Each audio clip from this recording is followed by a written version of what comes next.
Hello and happy Pride Month. This video is about the Chinese deity Tu'er Shen, the rabbit god. He is a god who governs the relationships of homosexual people. Why a rabbit? Well, no one is sure why, but men who preferred the company of other men were called rabbits during late dynastic China, and thus the god who managed their relationships is called the rabbit god. The origin of this god has been recorded in a book called 子不语 that was published during the Qing dynasty around 1788, and the story goes like this. In the province of Fujian, there was a man named Hu Tianbao who fell in love with a handsome imperial inspector. Enchanted by the man's looks, Hu Tianbao followed him around and was caught peeping on him.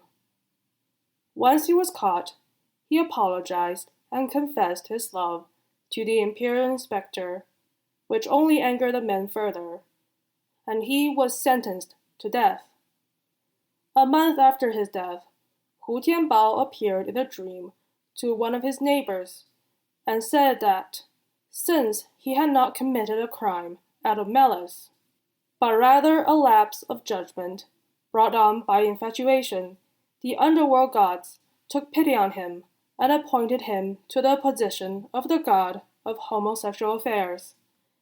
The villagers then erected a temple in his name, and many men came to pray at his altar.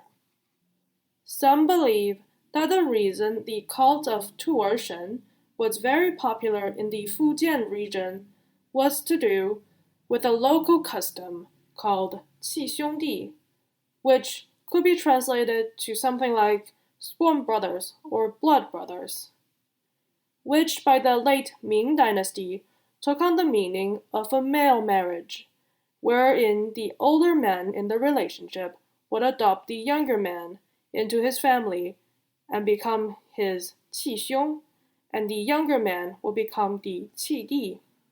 The younger man will be seen as the bride by the older man's family. Men who enter these kind of marriages can still get married to women, so they were still seen as performing the duty of continuing their family lines. Later on, during the Qing dynasty, the cult of the rabbit god was suppressed by the central government for being immoral. In 2006, a temple dedicated to Tu'er Shen was opened by a gay Taoist priest in Taiwan, where men and women around the region can come and pray to the god for a good love match. If you ever visit Taiwan, you could check out the temple. Thanks for watching! Happy Pride Month! Don't forget to like and subscribe. P.S. Go check out Kiss of the Rabbit God on YouTube if you haven't already.